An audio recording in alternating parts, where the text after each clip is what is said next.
Tonight on A New Breed of Golf, I'm going to help you gain some distance, some club head speed. You love it. And it's short game time. Let's do this.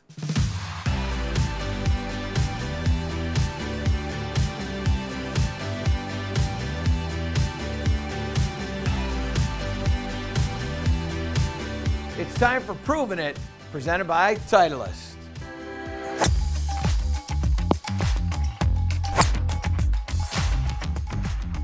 The #1 ball in golf for a reason. All right, I want to talk to you about putting here. Now, as we start to understand how to become a better putter, there's one very simple thing that you can do to make more putts and gain confidence on the putting green. I see this so many times. In this down the line shot, what you can see is I've got 4 golf balls out on the green here. This ball right here is about 2 feet from that putt out on the far right. Now, what'll happen is you go through your read on this particular putt and you go, this is a ball outside. So you stand up here, you hit this putt a ball outside. It starts a ball outside, goes into the hole, and you go, great, I got my putting stroke. Then you walk over to this one. This is a mover. You walk over to this, and you still aim a ball outside. You actually hit a pretty good putt. Maybe it doesn't quite take the break the exact same way. But by the time you get to this ball, it's no longer a ball outside. It's probably more than a ball outside because you're moving up the hill. So now you take this putt, you aim this one a ball outside. You actually hit it a ball outside, only it misses over to the left by a cup. And now your brain goes, wait a second, what just happened? But you don't think. You now move to this next one. Now you're all the way up here and you're back to that ball outside again. You hit this thing a ball outside. It goes racing across the hole. And now the last putts that you've hit, you've missed. And you now think you're a bad putter. Here's what's going to change. You're going to become a raker, not a mover. A raker's going to do this. And the way you become a raker is instead of lining up in a line, the balls, you put them in a little grouping just like this. And they're away from where you're going to putt from. Now, you stand up over here and you aim a ball outside. And you hit this putt a ball outside. Then you go and you get this ball and you bring it over to here. And now we're going to aim a ball outside again. And then what you're going to do is you're going to pull this one and you're going to go over to here and you're going to hit this a ball outside again. And what's going to end up happening to you is you're going to start making more putts because you're hitting the same putt to the same break. So if we start to putt from where I was inside a ball outside and I go over to a different spot, I'm going to get a different break. You have to understand that all along this line, all these are going to break differently. And so unless you're going to go back into here, line this putt up from back here and go, oh, you know what? This is 2 balls outside. So now I've got to shift my line. Well, if you're going to do that, that's fine. I'm okay with that. But if you better come into each putt individually if you're going to do that. If you're going to stay in the same spot, then stay in the same spot.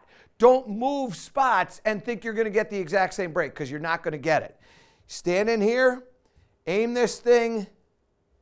So we'll go 2 balls out, hit the putt, boom, putting stroke cured, confidence at an all-time high. I'm ready for the golf course because I putted better.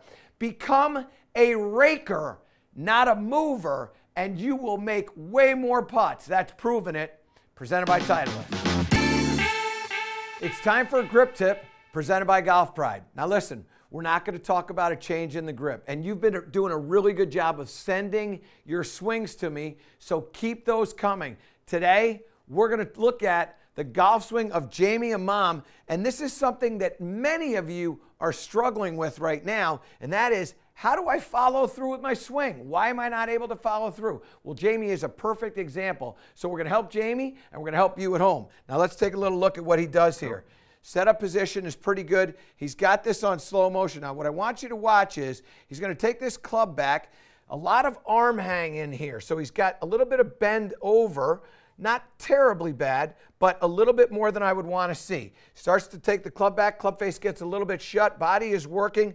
This is not terrible position that he's getting into right here, but now he starts to come down And this is when things start to stall in the lower body. So as he starts to come down in here, you can see club is in front of him nicely. Body is not rotating tremendously well. In fact, when we get into impact right here, what you're going to see is there's the strike. Look at how his body is facing the golf ball. We want to, particularly the lower body, we want to get the lower body facing more to the target. Now, what's the effect of that? Well, what we're going to see is we're going to start to see a little bit of a chicken wing, and I'm going to explain that to you, why that happens here in a second. So as he starts to go, lower body kind of freezes up. Heel is now just starting to get up into the air. The upper body is really heavily rotated open. Here comes the chicken wing. The elbow is now moving out parallel to the ground. And what you're going to see is you're going to see a little bit of cupping in that lead wrist right in here. There's a lead cup there. And then look at that arm. It's dead parallel to the ground. There's no way that you can fold the club properly when that arm is parallel to the ground. So what does that mean? Why do we do that? Well, there's two reasons why we do that. One of them is that the hips aren't working properly. And the club is in a good position at the top of the backswing, quite frankly. All you got to do is get yourself one of these. You just got to do this drill. It's a simple drill to do. You put a little tape on this so this stays fairly straight. You put it on your belt line like this, and you get the image that you're going to hit the ball with this part of this swim noodle. And when you do that, what you're going to feel is you're going to feel the trail hip moving through to here. Once the trail hip gets to there, now my arms are in front of my body there, and now what I can do is I can take the lead arm and fold it up. The elbow now is underneath the shoulder. It's not outside of the shoulder. When I start slowing this, I have to accelerate this, but as this starts to move across, I can't fold that way. It just doesn't work. So what I do, the elbow starts to move out parallel to the ground. I hinge the wrist this way, and it stops my follow-through. We can't have that little fake finish going on. This trail hip now is going to go, we're hitting it just like that. And when you start to get the trail hip to hit the ball, now all of a sudden, the arms are right in front of the body and it folds up properly and the finish just happens. You don't have to do anything to create any more speed, anything. You just let that trail hip start moving through there to strike that ball. Now I follow through. Look at how the follow through happens. It's all of a sudden it just gets into that position. Let's do that again. And what I would recommend to you is don't be afraid to if you don't have the swim noodle, don't be afraid to just use a golf club. Put the golf club across like this and imagine that you're going to just hit it with the right hip like that. Just move that all the way through just like that. Feel that right hip flinging that club forward. And then the body, the upper body will rotate through. You'll draw it. You really will. And the arms are going to fold really nicely. You'll also generate what we call effortless speed. You really won't feel like you're working that hard, and the club is just going to get flung into orbit, flung into space, and the elbow will be able to just fold down just the way we want. So we'll be able to go like that very, very simply. Let's try one more of these here, okay? Feel that hip rotating open just like that. Let's see if we can get a little bit of speed. That one went 178. That was pretty good on ball speed of about 119. See if we can really get this one going. Finished through that nicely. It's starting to draw back to the left. Oh, it went over. What did we get? There you go. Come on up here. Why wouldn't you want to take a little trip forward? Look at what we got. 120 miles an hour ball speed on that 6-iron. Wonderful, wonderful shot. Just with that hip pivot, carried that 181. So here's what I would tell you to do. Here's what I would tell everybody to do. Get used to letting that trail hip move towards the target. And when it starts to rotate towards the target with that swim noodle or even with a golf club, getting the feeling that you're going to hit that ball with that trail hip, when that starts to happen, the body is rotating properly. You won't have to worry about the chicken wing because the arms are going to stay on the chest, and when they're right there, now all we're doing is we're just folding it up. And when you start to fold it up, you'll start to generate a lot of speed, and you won't be fighting that club. That's what happens when you're going this way. You're fighting the club. And you will also solve this injury problem. Many of you are having some elbow issues, some wrist issues. It's because that trail hip isn't working its way through that in a rotational fashion. Start to do that stuff, and I promise you, you're going to start to gain some distance and feel a little bit better. That's a grip tip presented by Golf Pride. Chipping is such a seemingly simple shot, and yet it can be so challenging for us. It's time for a transformational tip presented by Morgan Franklin. All right, so here we go. We've got just a little shot here, 15, 20-yard shot. We've got to just carry it up onto the green, let it roll out a little bit. So you get in there, you move that ball back, you set the weight forward, you grip down on that club, and now we get in here and we stab that into the ground like that. The thing takes off. It starts running like crazy. We can't have any control over the distance. The next thing you know, we've hit it past the flag into an 8 or 9 foot downhill putt, and then you hit that past the hole. And the next thing you know, you've taken what was simple and you've made a mess of it.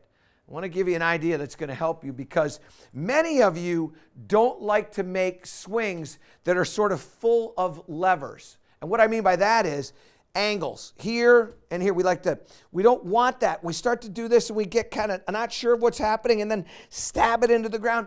Sometimes you hit it fat. Sometimes you back out of this thing and all of a sudden you hit that thin and that's flying through the green. All kinds of bad things are taking place. Here's what I want you to do. Here's how you're going to transform this little shot. And it's so simple.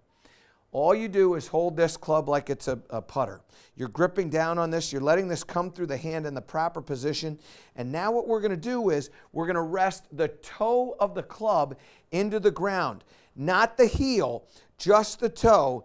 And then what I want you to do is I want you to make a putting stroke. Now, the key to this is I don't want to feel a hinge. I want to feel my arms and my hands moving. Many of you like making this big, long motion to get the club to get into motion, but it doesn't travel very far, and that's because we've removed the hinge. If I move my arms to here and I hinge, now the club goes all the way up here. I don't need this much power.